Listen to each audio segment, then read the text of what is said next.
My world ended the day my only son died. I was 71, a millionaire, but utterly alone. Then, at his funeral, 3 little girls walked up to me and whispered a secret that ripped my life wide open and healed it all at the same time. My name is Marlene, and at 71 years old, I thought I knew what loss felt like. I was wrong. The call came on a Tuesday morning in March. I was in my kitchen, the same kitchen where I'd made Michael his breakfast every day until he moved out at 25. The air still carried the faint scent of coffee and memories. The phone rang, and before I even answered, a knot of dread tightened in my chest. "Mrs. Patterson, this is Officer Williams from the State Police. I'm calling about your son, Michael Patterson." The world just stopped. Everything after that became a blur of medical terms I desperately wished I didn't understand. Collision. Unresponsive. "I'm sorry for your loss." The officer's voice was kind, but it sounded distant, like a recording. Michael was gone. My only child, my brilliant son, a respected doctor who called me every single Sunday. The son who still sent me flowers on Mother's Day with notes in his neat handwriting. Gone. At 43. In an instant, because someone ran a red light. I hung up the phone and stared at my hands. They looked older suddenly, more fragile than I'd ever noticed. The silence in my house now felt different too. Not peaceful, not comforting. It was empty. Hollow. It ached in my chest. People always said I was lucky to have so much money. My late husband, Gerald, had been a genius with investments, and I'd been careful after he passed 8 years ago. Millions in the bank. A beautiful house. Everything we'd worked for. But what good was any of it when the only person I truly wanted to share it with was gone? The funeral preparations passed in a thick haze. Michael's colleagues from the hospital took care of everything. They spoke about him with such respect, calling him dedicated and compassionate. They talked about the endless hours he worked, the patients he cared for, how he never seemed to take time for himself. He was always helping someone, Dr. Rodriguez told me at the visitation. Always staying late, always going above and beyond. We used to joke that the hospital was his second home. I nodded, smiled, accepted their condolences. But inside, a horrible guilt started to twist. Had Michael been working so much because he was lonely? Had I failed him as a mother? We spoke every week, but now I wondered if that was enough. Should I have visited more? Insisted he take vacations? Find someone to settle down with? The service was at St. Mary's, where Michael had been baptized. The pews were packed with people whose lives he'd touched. I sat in the front row, wearing the black dress I'd bought for Gerald's funeral, a dress I'd hoped I'd never have to wear again. Father Martinez spoke beautifully about Michael's dedication, about faith and healing. I tried to focus, but all I could think about was how utterly quiet my house would be when I went home. Afterward, we drove to Greenwood Cemetery. The April air was crisp, carrying a hint of spring that Michael would never see. I walked slowly behind the casket, leaning on my neighbor, Mrs. Chen. At the graveside, I listened to the final prayers, then watched as they lowered my son's casket into the earth. Something inside me snapped. A piece broke that I knew would never truly heal. Parents aren't supposed to bury their children. As the crowd slowly dispersed, I accepted more condolences. Then, from the corner of my eye, I saw them. 3 small figures standing near a large oak tree. 3 identical little girls, maybe 10 or 11, all in black dresses that seemed far too formal for their age. They held hands, their faces serious, beyond their years. What struck me was the way they looked at Michael's grave, not with childish curiosity, but with genuine, aching grief. I watched as they approached the fresh mound of earth, slowly, almost reverently. Each girl carried a single white flower, daisies, I think. They placed them carefully on the grave, one by one. The similarity between them was startling. Clearly triplets. The same dark hair, serious brown eyes, delicate features. As they stood in silence, I heard one of them speak. Her voice was so soft, I almost missed it. "Bye, Daddy." The words hit me like a physical blow. I must have made a sound because all 3 girls turned to look at me. Surprise flashed across their faces, then something that looked almost like fear. Without another word, They turned and ran toward the parking lot, their small hands still clasped together. I stood frozen, watching them disappear. Had I imagined it? Had one of those children really called Michael Daddy? But that was impossible. Michael didn't have children. He'd never even been married. He would have told me, wouldn't he? Mrs. Chen gently tugged my arm. Marlene, dear, we should get you home. You've had such a long day. I nodded, but my eyes remained fixed on where the girls had vanished. Did you see those children? I asked her. What children, honey? Mrs. Chen looked around the now empty cemetery, concern etched on her face. The 3 little girls. They were right here a moment ago. I don't see anyone, dear. It's just us now. Maybe the grief was playing tricks on my mind. Maybe I'd imagined the whole thing. But as we walked back to the car, I couldn't shake the image of those 3 identical faces, or the sound of that small voice whispering, "Bye, Daddy." That night, I sat alone in my living room, surrounded by sympathy flowers and casserole dishes. The house felt impossibly quiet. I kept replaying the day, the service, the memories of Michael. But my mind kept returning to those 3 little girls. If Michael had children, wouldn't I know? Wouldn't he have brought them to visit, introduced them to their grandmother? The idea was absurd. And yet, I thought about all those late nights Michael worked, all those conferences he attended, all those times he'd seemed distracted during our phone calls. Had there been something he wasn't telling me? Some part of his life he kept hidden? The rational part of my mind screamed that I was looking for mysteries where none existed. Grief could make you see things, imagine connections that weren't there. These children probably weren't even there for Michael. Maybe they were visiting another grave. But even as I tried to convince myself, I couldn't forget the way they'd looked at his grave. The careful way they'd placed those flowers. And that voice, so small and sad, saying goodbye to someone they clearly loved. As I turned off the lights and headed upstairs, I made a decision. Tomorrow, I would go back to the cemetery. I needed to understand what I'd seen, even if it meant discovering that my grief had made me imagine things that weren't real. Because if those children were somehow connected to Michael, if my son had secrets I never knew about, then maybe, just maybe, I wasn't as alone in this world as I thought. I didn't sleep that night. Every time I closed my eyes, I saw those 3 little faces. Heard that whispered "Bye, Daddy." By dawn, I'd almost convinced myself I was losing my mind. Grief could do that to people, couldn't it? Make them see things that weren't there. But I couldn't stay away from the cemetery. I started going every morning, just after breakfast. At first, I told myself I was visiting Michael, bringing fresh flowers, talking to him. But the truth was, I was looking for those children. For a week, I saw nothing but groundskeepers and the occasional elderly visitor. I began to think I really had imagined the whole thing. Maybe Mrs. Chen was right. Maybe the stress and sorrow had played tricks on my mind. Then, on the following Wednesday, I saw them again. It was around 10 o'clock in the morning, and I was kneeling beside Michael's grave, arranging the yellow tulips I'd brought. Yellow had always been his favorite color. As I stood up, brushing dirt from my knees, I caught a glimpse of movement near the same oak tree. 3 small figures in school uniforms, navy blue skirts, white shirts, matching cardigans. They were walking slowly toward Michael's grave, just like before, each carrying a single flower. This time, I could see them more clearly. Definitely identical triplets, around 10 years old, with dark brown hair pulled back in neat ponytails. Their faces were serious, almost solemn. They moved with a careful dignity that seemed unusual for children their age. I stayed very still, afraid that any movement might frighten them away. I watched as they placed their flowers, red carnations this time, on the fresh earth. Each girl stood quietly for a moment, as if saying a private prayer. Then the girl in the middle spoke, her voice barely above a whisper. "We miss you, Daddy. Aunt Margaret says you're in heaven now." My heart stopped. There it was again. Daddy. This wasn't my imagination.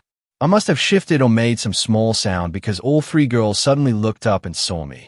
Their eyes widened with surprise, and for a moment, we all froze, staring at each other across the grave of my son.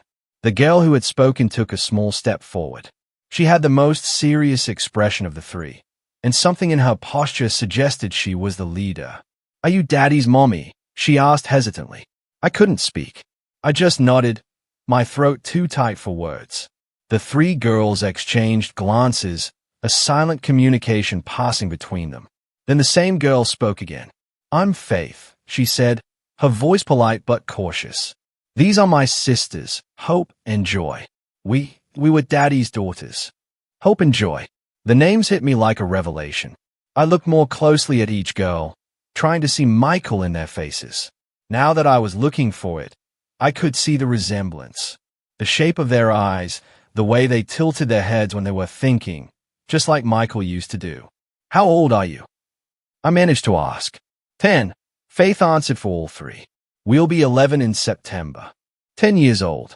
Michael would have been 33 when they were born. I tried to think back to that time, to remember if there had been any signs, any changes in his behavior. But everything seemed so normal in my memory. Where do you live?" I asked gently. The girls exchanged another look, this one more worried. "With Aunt Margaret," Faith said finally. "She takes care of us now." "And where is Aunt Margaret today?" "She's at work. She cleans offices downtown. We're supposed to be at school." Hope's voice trailed off. "But we wanted to visit Daddy," Joy finished quietly. It was the first time I'd heard her speak, and her voice was softer than her sister's, almost musical. I looked at these three beautiful children, my son's daughters, and felt a mixture of emotions I couldn't even name. Joy, confusion, a flash of anger that I'd never known about them, and heartbreak that Michael was gone before I could meet them properly. "Does Aunt Margaret know you're here?" I asked. Faith shook her head. She said we shouldn't come anymore. She said it was too sad, but we had to say goodbye, Hope added. "We didn't get to before he went to heaven." I knelt down so I could be at their eye level. "What do you mean you didn't get to say goodbye?"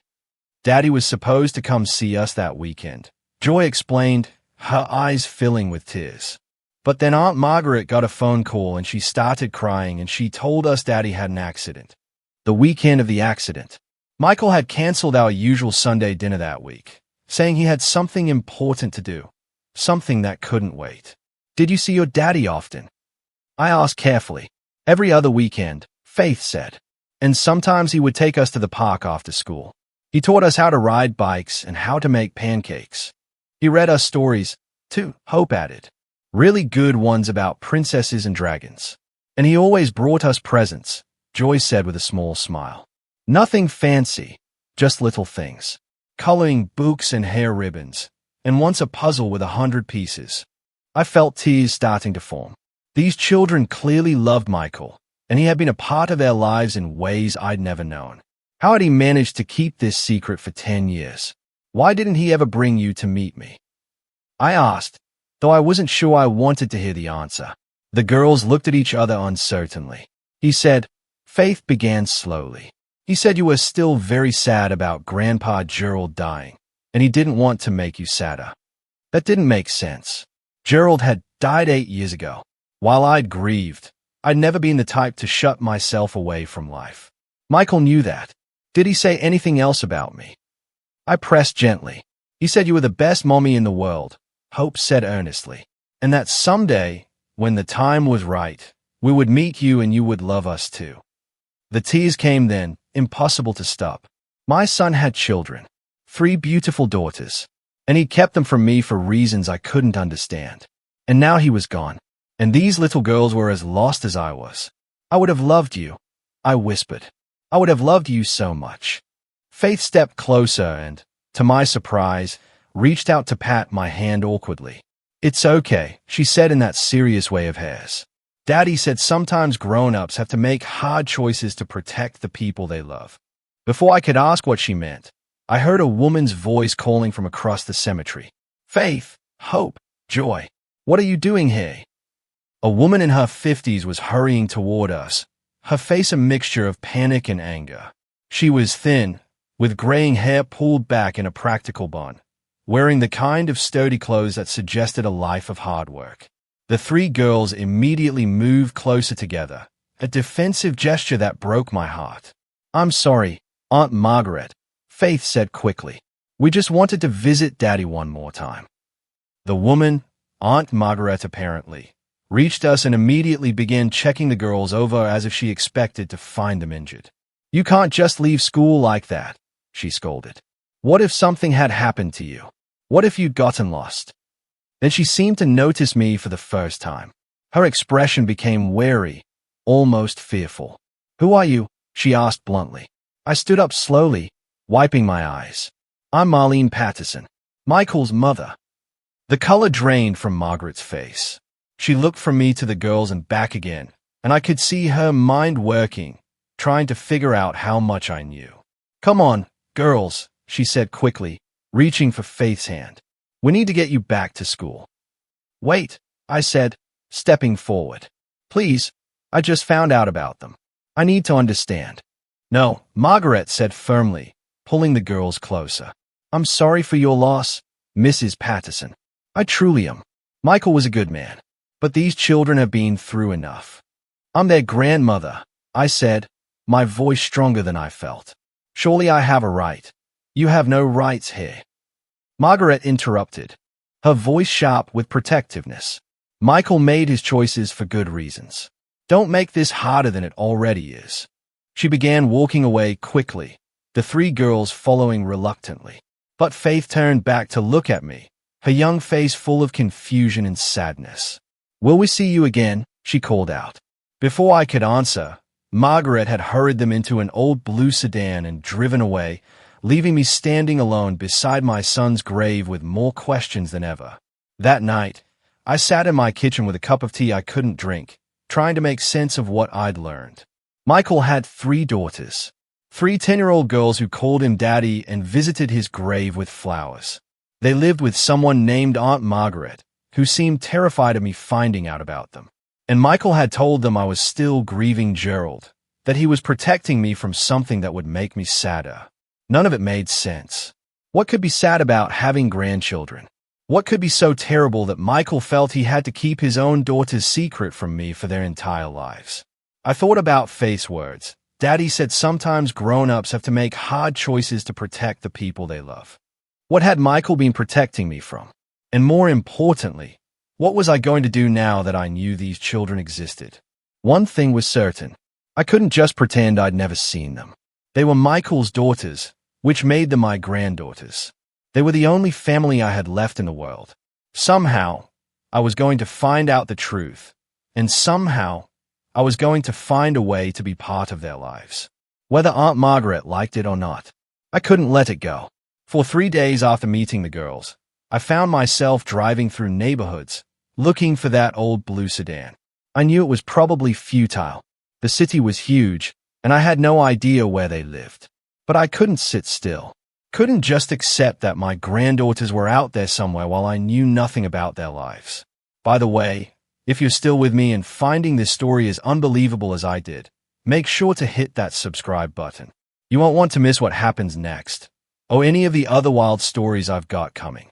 On Saturday morning, I decided to try a different approach.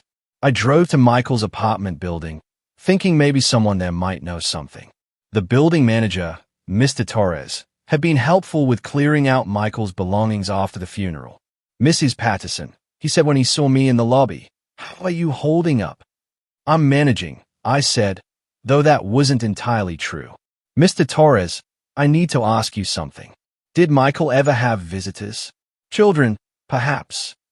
His expression became cautious.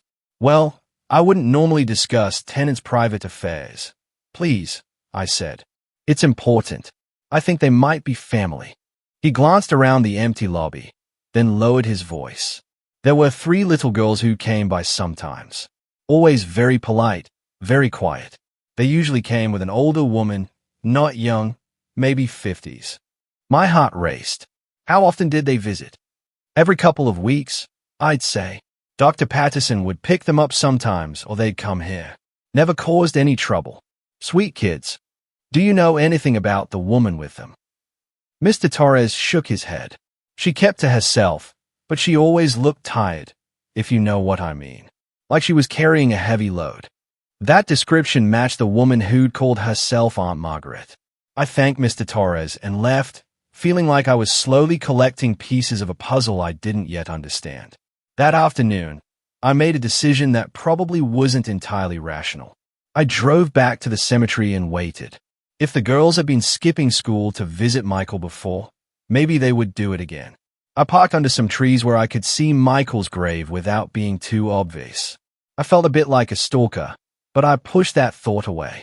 These were my granddaughters. I had a right to know about them. I waited for 2 hours before I saw the blue sedan pull up near the cemetery entrance. My heart jumped. I watched Margaret get out, followed by the 3 girls. This time they weren't in school uniforms. They wore simple weekend clothes, jeans and sweaters that looked well cared for but not expensive. I waited until they'd been at the grave for a few minutes before I approached slowly, not wanting to startle them. Margaret saw me first, and her face immediately tensed. "Mrs. Patterson," she said, stepping protectively in front of the girls. "What are you doing here?" "The same thing you are," I said gently. "Visiting my son." Faith, hope, and joy peered around Margaret, their faces curious but wary. I could see the family resemblance more clearly now. They had Michael's eyes, definitely, and something about their expressions reminded me of him at that age. "We brought Daddy new flowers," Joy said softly, holding up a small bouquet of mixed wildflowers. "We picked them ourselves." "They are beautiful," I said, meaning it. "I'm sure he would love them." Margaret remained tense, ready to leave at any moment. But I could also see something else in her expression. Exhaustion, maybe, or resignation. She looked like a woman trying to hold too many things together at once. "Margaret," I said carefully, "could we talk? Just for a few minutes." "There's nothing to talk about," she replied, but her voice lacked conviction. "Please, I just want to understand. These are Michael's daughters, which makes them my granddaughters. I'm not trying to cause trouble. I just want to know about them." The girls were listening to every word, their young faces serious. Faith stepped forward slightly. "Aunt Margaret," she said quietly. "Maybe we should talk to her. Daddy always said she was nice." Margaret looked down at Faith, and I saw her resolve wavering. She was quiet for a long moment, then sighed deeply. "Not here," she said finally. "There's a diner on Maple Street. Do you know it?" I nodded. "I can meet you there." "Give us 10 minutes, Margaret said. "And Mrs. Patterson, this doesn't mean anything's changed. I'm just willing to answer a few questions." 20 minutes later, I found myself sitting in a worn vinyl booth across from Margaret, while Faith, Hope, and Joy shared a plate of French fries and chocolate milkshakes. The diner was nearly empty, giving us privacy. "How long have you been taking care of them?" I asked quietly. Margaret stirred her coffee absently. "Since their mother died. Almost 4 years now." 4 years. I was shocked. Their mother died when they were only 6. Margaret nodded. "Sarah was my sister. She had some problems. Health problems mainly. Michael helped her as much as he could, but when she passed, there was nobody else." I looked at the 3 girls, who were giggling quietly over something Joy had whispered. They seemed happy enough, but I could see a carefulness in their actions, as if they were used to not drawing too much attention. "What kind of health problems?" I asked. Margaret's expression became guarded again. "That's not really. Look, Mrs. Patterson, I understand you want to know about them, but some things are private." "I'm their grandmother," I said, trying to keep my voice calm. "If there are health issues I should know about." "You're not their grandmother," Margaret interrupted sharply. "Not legally, not in any way that matters. Michael never married Sarah. He helped support them. Yes, and he loved those girls more than anything. But you have no legal claim to them." The words stung, but I could see the fear behind Margaret's harsh tone. She was protecting the girls the only way she knew how. "I'm not trying to take them away from you," I said softly. "I can see that you love them." "But Margaret, I'm 71 years old. Michael was my only child. These girls are the only family I have left." Margaret looked at me for a long moment, and I saw something shift in her expression. Maybe she recognized the raw loneliness in my voice. Or maybe she was just tired of carrying all this responsibility alone. "Sarah had a genetic condition," she said finally, her voice barely above a whisper. "Something that affects the muscles. Makes them weak over time. It's rare, and it's hereditary. My stomach dropped. I looked at the three girls, studying their faces, their movements. They seemed healthy enough, but I realized I didn't know what to look for. Do the girls have it too? I asked. Margaret's eyes filled with tears.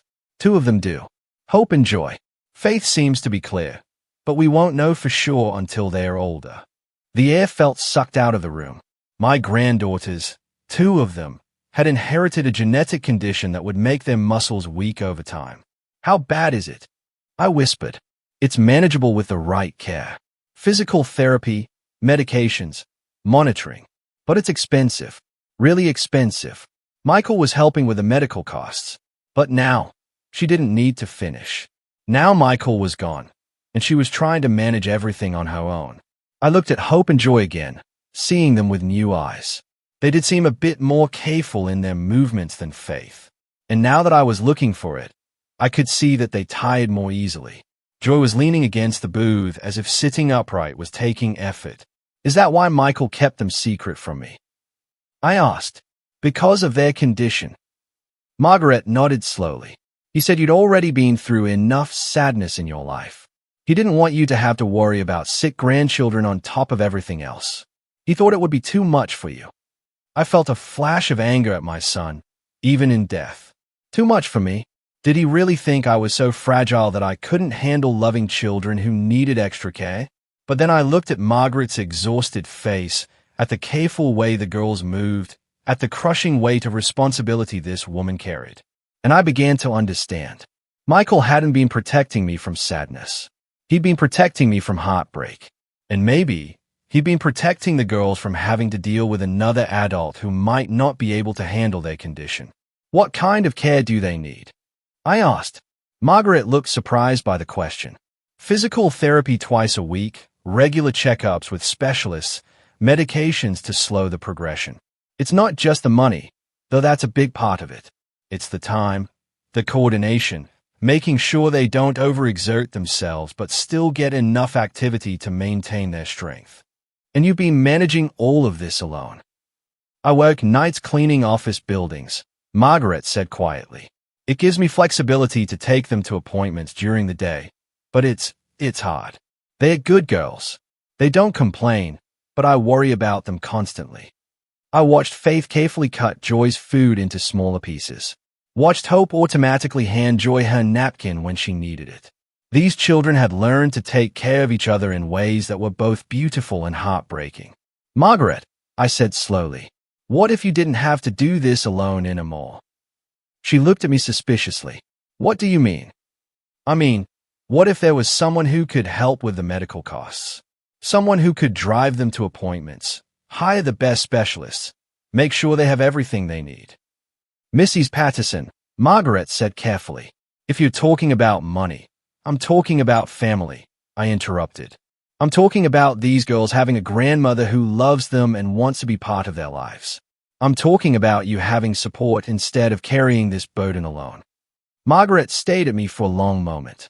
Then she glanced at the girls, who were pretending not to listen, but obviously hanging on every word. It's not that simple, she said finally. Maybe it could be, I said. Maybe we could find a way to make it work. Just then, Faith slid out of her side of the booth and came around to stand next to me. She looked up at me with those serious brown eyes that reminded me so much of Michael. Are you really our grandma? She asked quietly. I felt my throat tighten. Yes, sweetheart. I really am.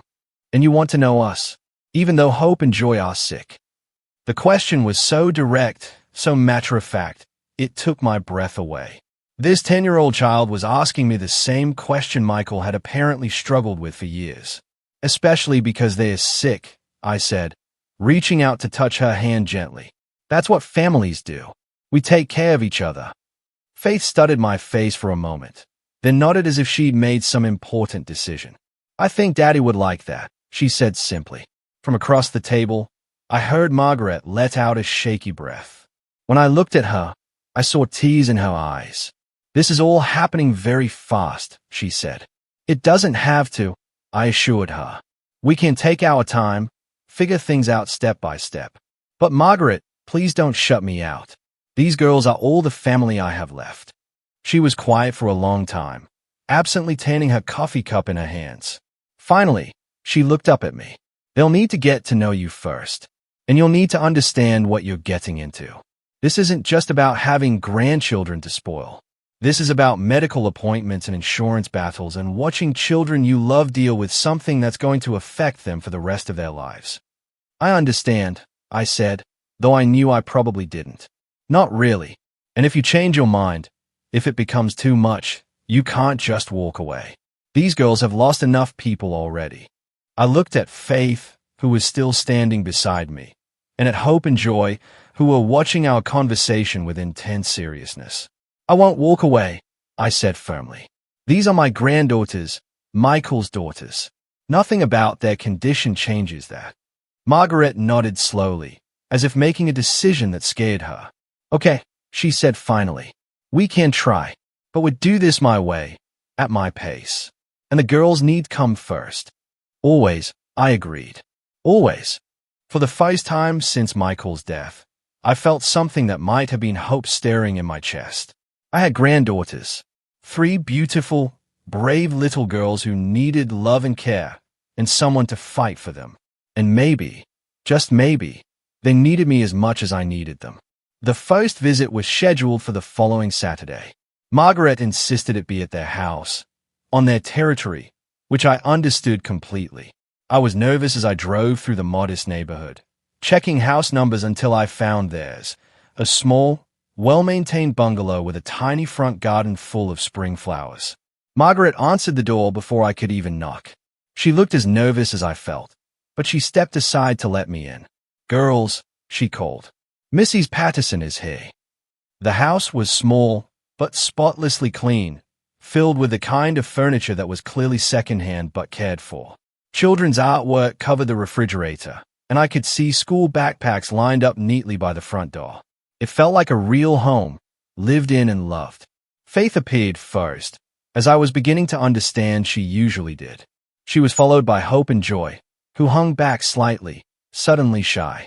Hello, I said, feeling awkward. What was the protocol for meeting granddaughters you never knew existed? Hi, Grandma Marlene, Faith said. The title made my heart skip. We'd agreed on it during our phone conversation earlier that week. The girls had suggested it themselves. We made cookies, Joy announced, stepping forward with a plate. Chocolate chip. Aunt Margaret helped. They are beautiful, I said, accepting one.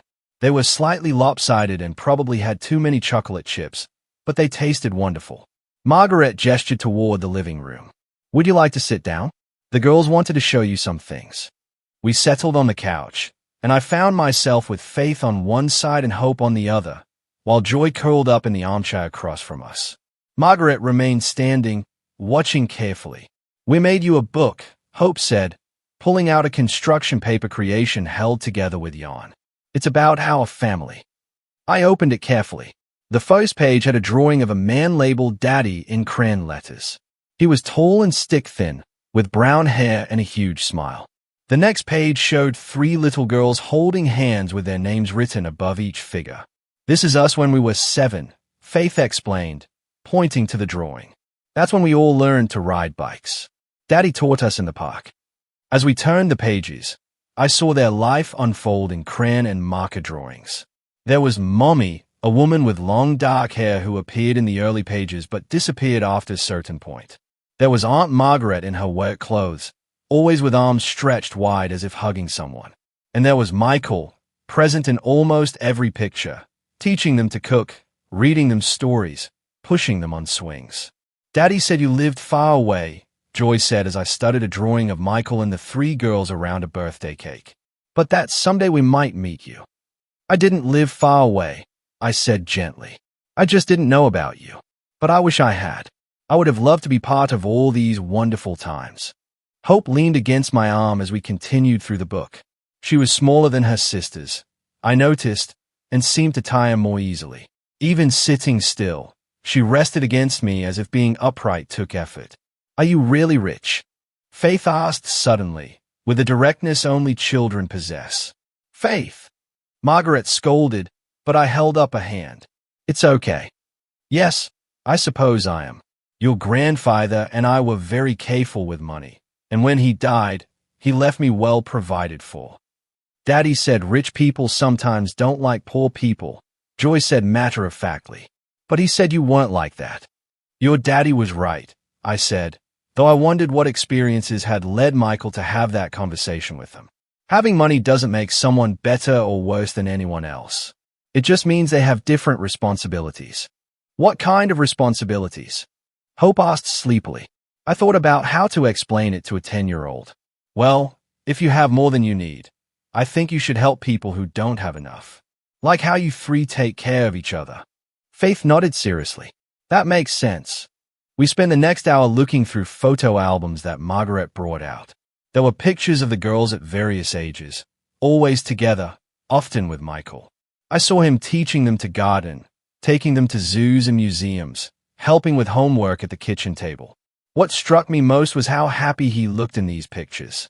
There was a lightness in his face that I realized had been missing during our visits in recent years. Not that he'd seemed unhappy when he was with me, but there was something different in these photos. A complete, unguarded joy. He loved you all very much, I said, studying a picture of Michael with all three girls piled on top of him, everyone laughing. He said he loved us as much as all the stars in the sky, Joy said, and that even when we couldn't see him, he was always thinking about us. I felt tears threatening and blinked them back. This wasn't the time for my sadness. As the afternoon wore on, I noticed things that confirmed what Margaret had told me about Hope and Joy's condition. They tired more easily than Faith, and their movements were slightly less coordinated. When they played a game that involved jumping, Hope had to stop and rest after just a few minutes. Joy's hand shook slightly when she was concentrating on coloring. But what impressed me most was how naturally Faith took care of her sisters. She made sure Hope had a pillow behind her back. She helped Joy with the crayon that was giving her trouble, and she did it all without making a big deal of it. These children had learned to be a team in a way that was both beautiful and heartbreaking. Around 4 o'clock, Joy's energy seemed to flag completely. She curled up in my lap without asking, as if it was the most natural thing in the world. Someone's getting tired, Margaret observed. I'm not tired, Joy protested, but her eyes were drooping. It's okay to be tired, sweetheart, I said, stroking her hair. It was fine and soft, just like Michael's had been when he was small. Will you tell us a story? Hope asked, snuggling closer on the couch. I looked at Margaret, who nodded. What kind of story would you like? Tell us about when Daddy was little, Faith requested. And so I found myself sharing memories of Michael's childhood. I told them about how he used to collect bugs in jars, much to my horror. How he once tried to give our cat a bath and ended up soaked himself. How he learned to cook by standing on a chair next to me in the kitchen, insisting he was big enough to help. The girls listened with rapt attention, especially when I told them about Michael's determination to become a doctor after our neighbor, an elderly man named Mr. Peterson, had a heart attack. Daddy said he wanted to help people feel better, Hope said drowsily. He did help people, I assured her. He was a wonderful doctor, and he was a wonderful father to you three. By the time I finished my stories, Joy had fallen asleep in my lap. Margaret approached quietly. I should put her down for a nap, she whispered. Can I carry her? I asked softly. Margaret hesitated, then nodded. I lifted Joy carefully, surprised by how light she felt. She stirred slightly, but didn't wake as I followed Margaret down the hallway to a small bedroom. The room had 2 sets of bunk beds and was decorated with drawings and crafts the girls had made. Everything was neat and organized, but clearly well used. I laid Joy gently on one of the lower bunks, and Margaret covered her with a soft blue blanket. She naps most afternoons, Margaret whispered as we left the room. The condition makes her tire easily. When we returned to the living room, Faith and Hope were looking through more photo albums. Can we show her the videos? Faith asked Margaret. Videos? I asked. Margaret looked uncertain. Michael used to record videos for them. Messages for when he couldn't visit. I'm not sure. Please, Hope said. I want Grandma Marlene to see them. Margaret sighed and retrieved a tablet from a drawer.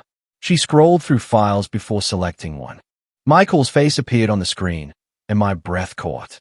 He was sitting in what looked like his apartment, smiling at the camera. "Hi, my beautiful girls." His recorded voice said, "I'm sorry I can't be with you today, but I wanted to tell you a story." For the next 10 minutes, I watched my son tell an elaborate fairy tale about 3 princess sisters who had to work together to save their kingdom. He used different voices for the characters and made silly faces that had Faith and Hope giggling, even though they'd clearly seen this video many times before. At the end of the story, Michael's expression became more serious. "Remember," he said, looking directly into the camera, "you 3 are the most important things in my whole world. I love you more than all the stars in the sky, and nothing will ever change that. Be good for Aunt Margaret. Take care of each other. And remember that Daddy is always thinking about you." The video ended, and we sat in silence for a moment. I was crying, and I didn't care who saw. "He made lots of videos," Hope said quietly, "for when we missed him too much. He was a good daddy," Faith added, leaning against my shoulder. "Yes," I managed to say. "He was." Margaret sat down across from us, and for the first time since I'd met her, she looked less guarded. "This is hard for me," she admitted. "I've been their whole world for 4 years. The idea of sharing them, it scares me." "I don't want to take them away from you," I said. "Honestly, I can see how much you love them and how much they love you. But Margaret, wouldn't it be easier if you had help?" She was quiet for a long moment. "The next round of medical appointments is coming up. Hope needs to see the neurologist, and Joy's physical therapy evaluation is due. The insurance company is fighting some of the coverage. What if I handled that?" I offered. "What if we got them the best doctors, the best care, without worrying about insurance companies or costs?" "I can't let you just pay for everything," Margaret said. "That's not fair to you." "It's not about fair," I said. "It's about family. These girls are Michael's daughters. They're my granddaughters. Taking care of them is something I want to do." Faith had been listening to our conversation with the serious attention she seemed to give everything. "Aunt Margaret," she said quietly, "maybe it would be good to have help. You've been really tired lately." Margaret looked at Faith with surprise, and I realized these children were much more aware of the adult struggles than we probably wanted them to be. "We don't want you to be sad and tired all the time," Hope added. "Maybe Grandma Marlene could help make things easier." Looking at these 2 little girls trying to take care of the woman who'd been taking care of them, I felt something shift in my chest. This wasn't just about me gaining granddaughters, or even about honoring Michael's memory. This was about a family that needed help, and I had the resources to provide it. What if we started small? I suggested. What if I helped with the next round of appointments, just to see how it goes? Margaret looked at Faith and Hope, who both nodded encouragingly. Then she looked at me with an expression that was part hope, part fear. "Okay," she said finally. "We can try that." As I prepared to leave that afternoon, Joy woke up from her nap and insisted on walking me to the door. All 3 girls hugged me goodbye, and Faith slipped a small piece of paper into my hand.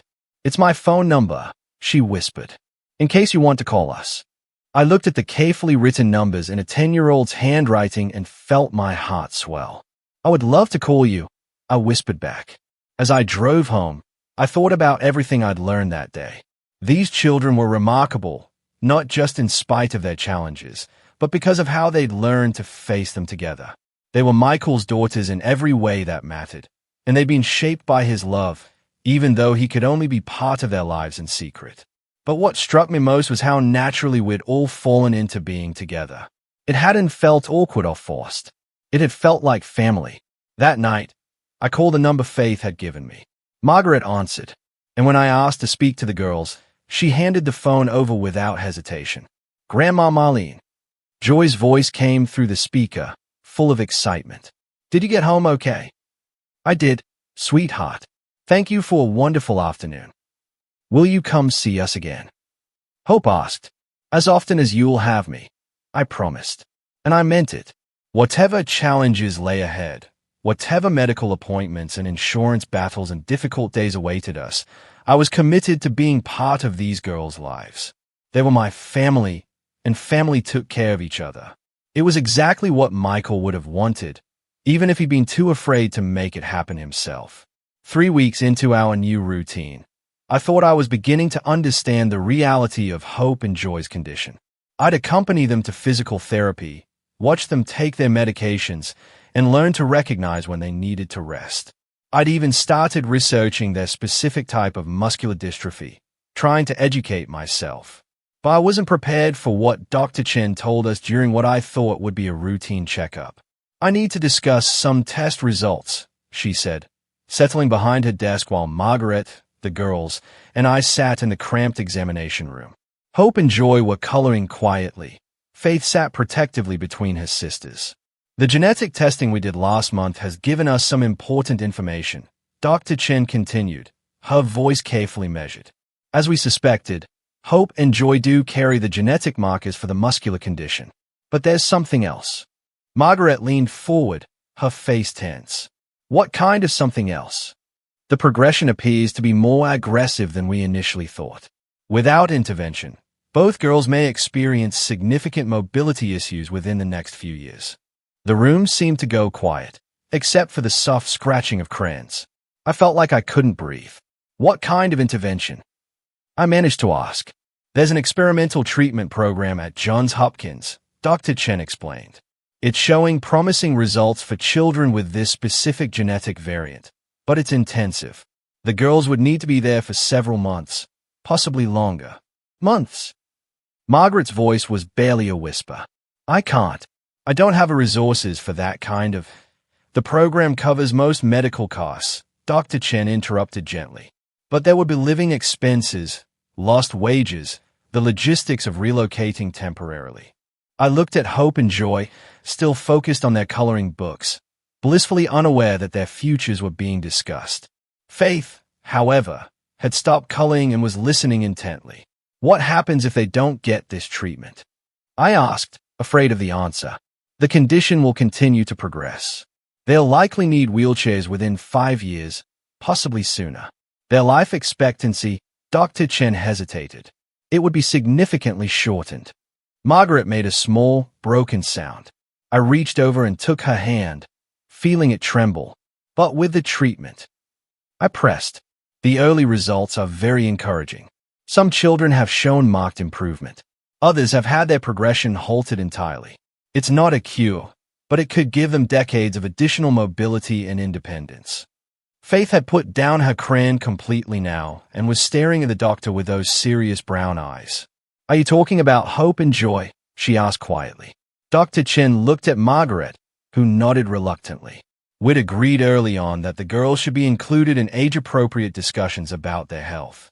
"Yes, sweetheart. We're talking about a special program that might help them stay stronger for longer." "Would they have to go away?" Faith asked, and I heard the fear in her voice. "For a while, yes, but not alone. They would need someone with them."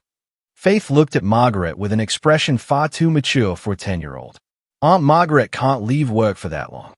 "Faith," Margaret started. But Faith continued with the brutal honesty of a child who'd learned to face difficult realities. "And we can't afford it anyway.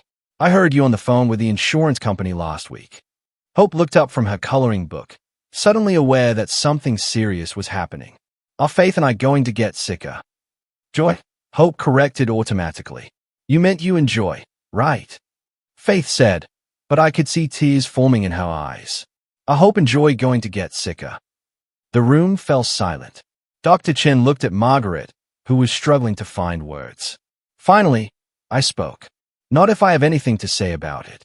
Everyone turned to look at me. Margaret shook her head slightly, a warning not to make promises I couldn't keep.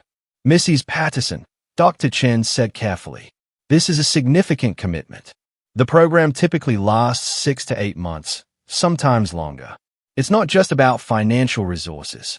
"I understand," I said, looking directly at Margaret. "But these are my granddaughters. If there's a treatment that could help them, then we're going to do it."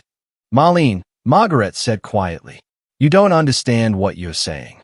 Months away from home, constant medical appointments, being responsible for them 24 hours a day while they're going through intensive treatment.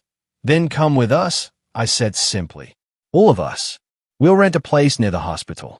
I'll hire the best home care nurses, tutors for their schooling, whatever they need." Margaret stared at me. I can't let you do that. You're not letting me do anything, I said firmly. I'm choosing to do it. These girls are family. Hope had been listening with growing concern.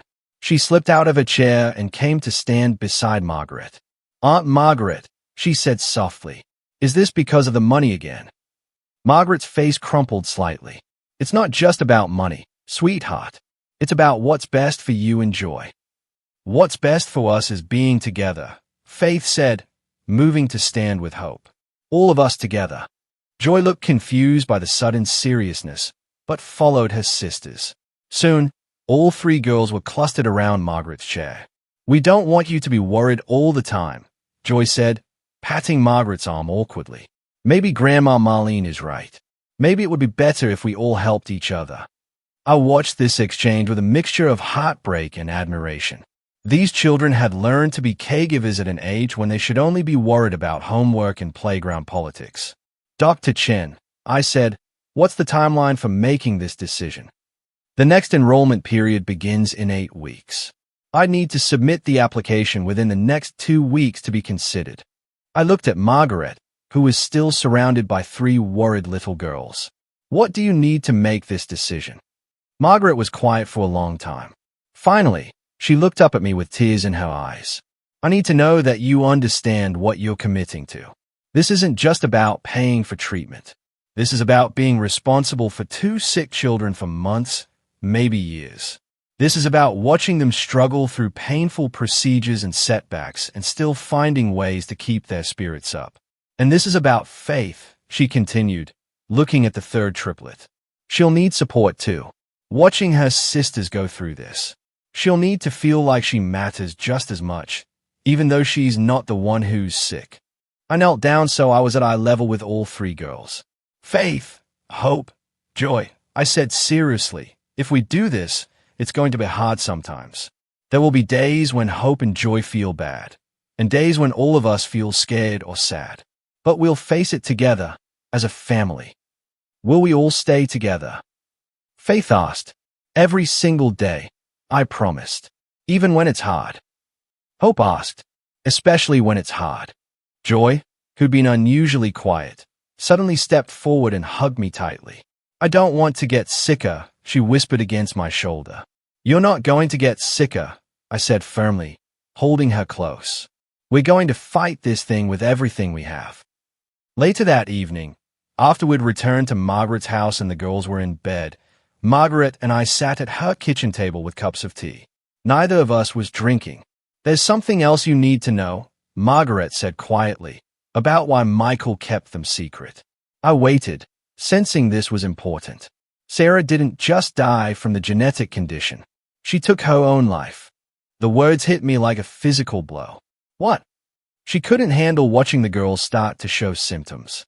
She was terrified of what their future would look like. Terrified they'd inherited her condition. One night, she couldn't bear it anymore. I stared at Margaret, processing this information. The girls don't know. They think she died from complications of her illness, which is technically true, but Michael was devastated.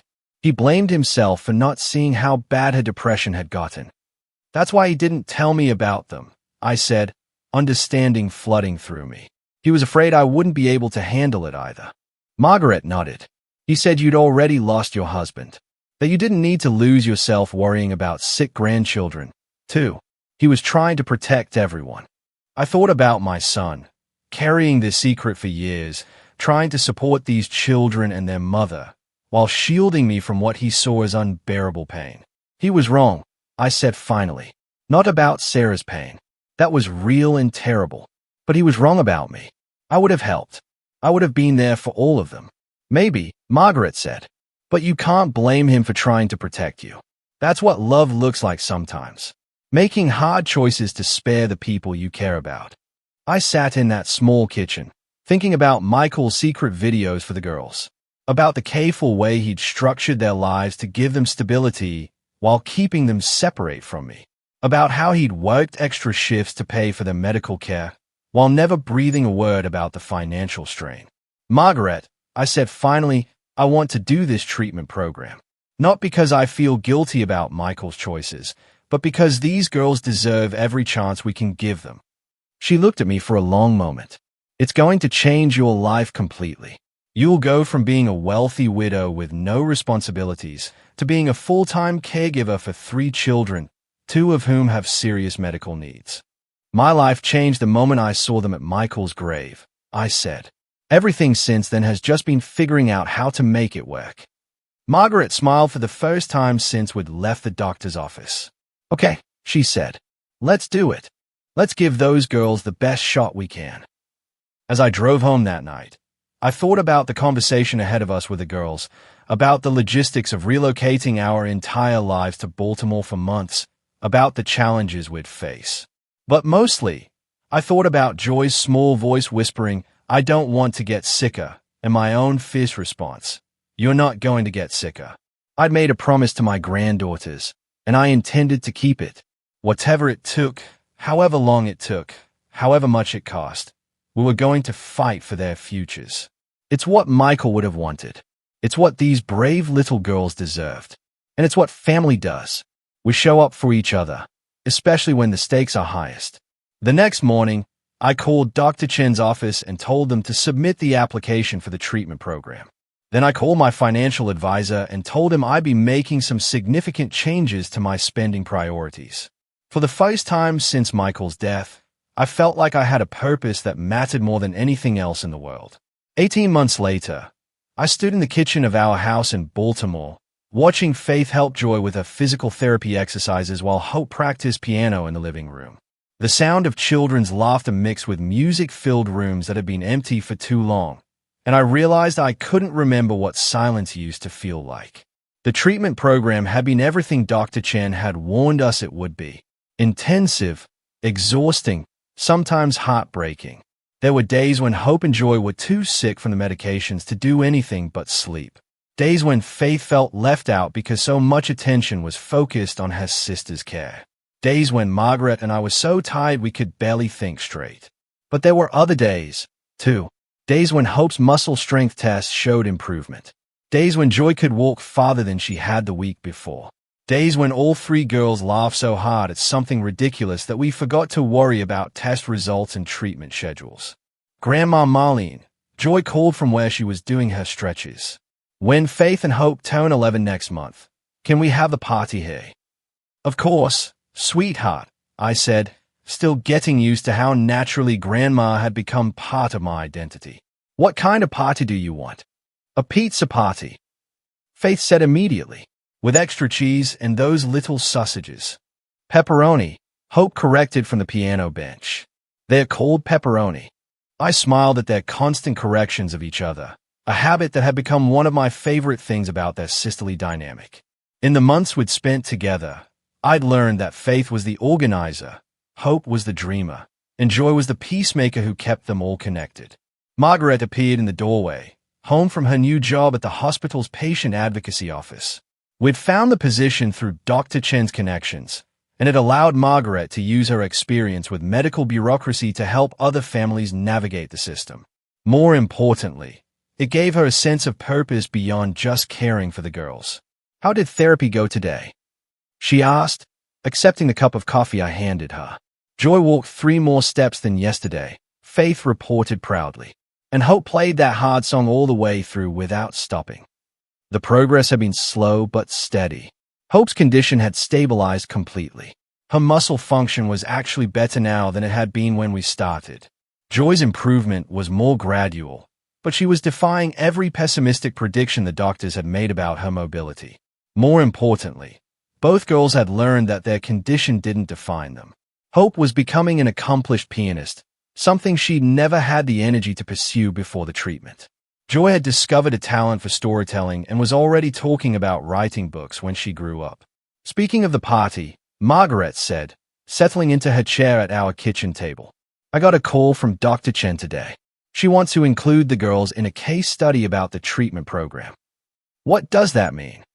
Faith asked, immediately alert to any conversation about her sister's medical care. "It means Hope and Joy's progress has been so good that other doctors want to learn from it," I explained, "to help other children who have the same condition." "Would we have to do anything different?" Hope asked, pausing her piano practice. Just some extra tests and interviews, Margaret said. Nothing painful or scary.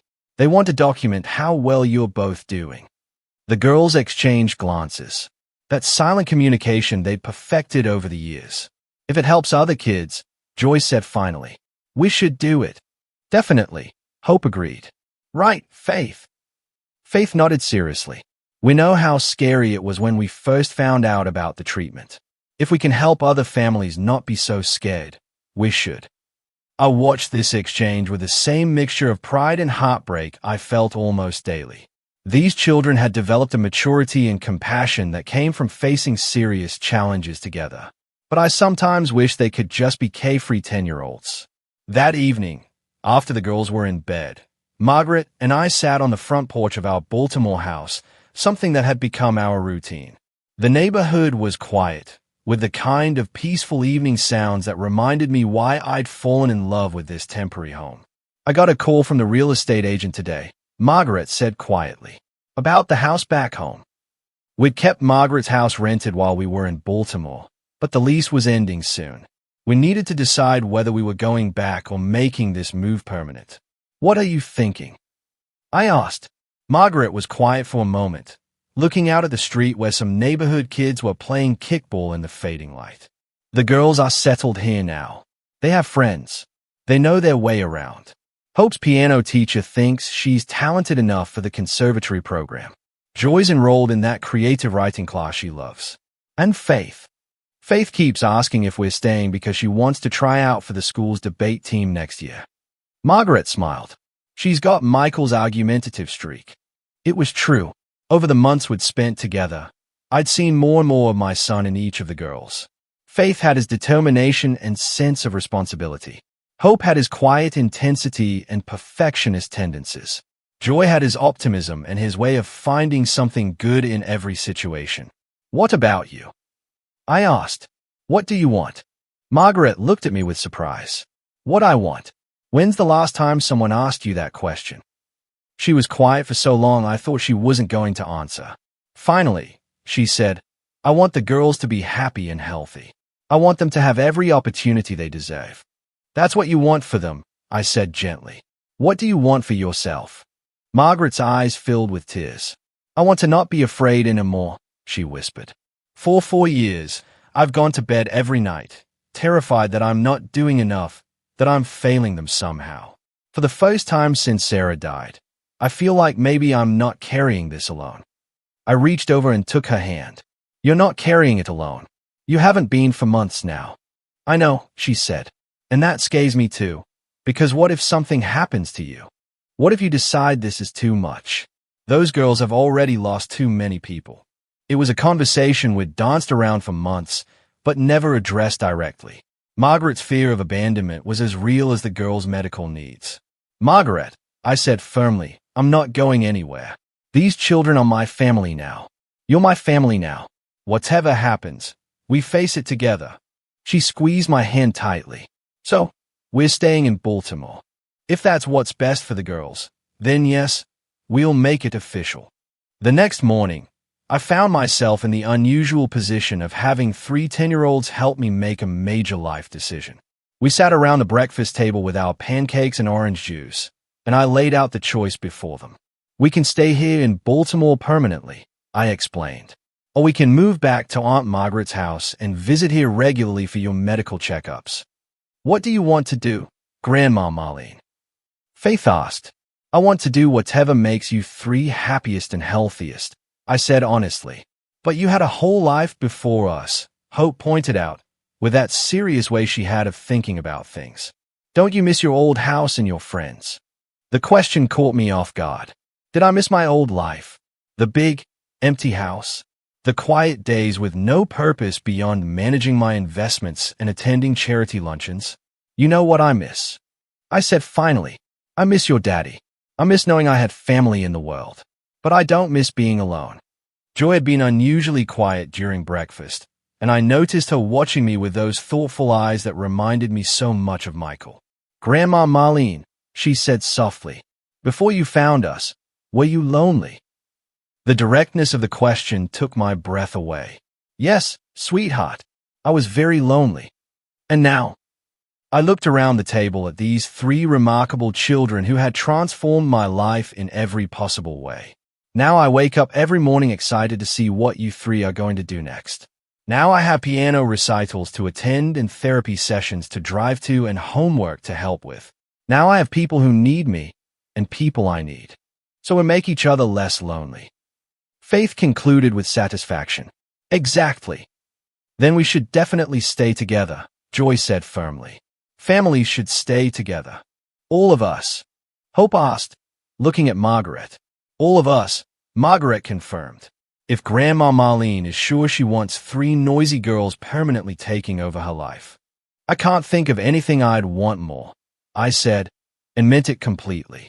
Later that afternoon, while the girls were at their various activities, Hope at piano, Joy at her writing class, Faith at soccer practice, Margaret and I drove to a real estate office to look at houses for sale in the neighborhood. We'd outgrown our rental, and if we were staying permanently, we needed more space. Look at this one, Margaret said, pointing to a listing. 5 bedrooms, 2 offices, and a music room. I studied the photos of a large colonial house just a few blocks from where we were currently living. It had a big backyard for the girls to play in, a kitchen large enough for all of us to cook together, and best of all, it was within walking distance of the hospital where Hope and Joy would continue their follow-up care. It's perfect, I said. It's expensive, Margaret warned. It's family, I corrected. 6 months later, I stood in that same kitchen, but now it was truly ours. The girls had each decorated their own rooms. Margaret had turned one of the offices into a study space where she was taking night classes to become a certified patient advocate. And I had converted the music room into a library where we read together every evening. The walls were covered with artwork the girls had made, photos from our Baltimore adventures, and report cards that showed all 3 girls thriving in their new schools. Hope's piano was in the corner, where she practiced every day with the dedication Michael had shown to his medical studies. Joy's stories were pinned to a bulletin board, each one more creative than the last. Faith's debate team trophy sat on the mantelpiece next to photos of all of us together. But my favorite addition to the house was barely visible, a small framed photo on my nightstand showing Michael with the girls when they were younger. Margaret had found it among Sarah's things and given it to me for Christmas. In it, Michael is reading to all 3 girls who are piled around him like puppies. Everyone is laughing, and the joy on my son's face is unmistakable. I understood now why he'd kept them secret. He hadn't been trying to hurt me or exclude me from their lives. He'd been trying to protect everyone he loved from pain he thought might be unbearable. He'd been wrong about what I could handle, but he'd been absolutely right about how much there was to love. That evening, as we sat around our dinner table arguing about whether pineapple belonged on pizza, Faith and I were firmly opposed. Hope and Joy were in favor, and Margaret claimed to be neutral but always ordered Hawaiian. I felt something I hadn't experienced since Gerald died. Complete contentment. These 3 girls had given me more than granddaughters to love. They'd given me purpose, adventure, daily laughter, and the kind of family chaos I'd never known I was missing. Hope and Joy's medical needs had taught me that love wasn't just about the easy moments. It was about showing up for the hard ones, too. Faith's fierce protectiveness of her sisters had shown me what real strength looked like. And Margaret had become the daughter I'd never had. Someone who understood that family could be chosen as well as inherited. Grandma Marlene, Joy said, interrupting my thoughts. You're smiling funny. What kind of funny? I asked. Happy funny, Hope observed. Like when we surprised you with breakfast in bed on your birthday. I was just thinking about how much I love our family, I said simply. Even when we're being loud and arguing about pizza. Faith asked with a grin. Especially then. As we cleared the dishes together, I thought about Michael and wished he could see us now. His daughters were thriving, growing into remarkable young women who faced challenges with courage and treated each other with unwavering loyalty. They were getting the medical care they needed and the education they deserved. Most importantly, they were surrounded by people who loved them unconditionally. Maybe he had been trying to protect me from sadness. But what he couldn't have known was that loving these children, even with all the scary medical appointments and uncertain futures, had brought me more joy than I'd thought possible. I'd entered their lives as a grieving mother with nothing but money and loneliness. They transformed me into a grandmother with purpose, a family member with responsibilities that mattered, a woman with a future worth looking forward to. 3 little girls had whispered by Daddy at a graveside. And somehow, that had led to all of us saying hello to a new kind of life together. It wasn't the life I'd planned, but it was infinitely better than the one I'd been living.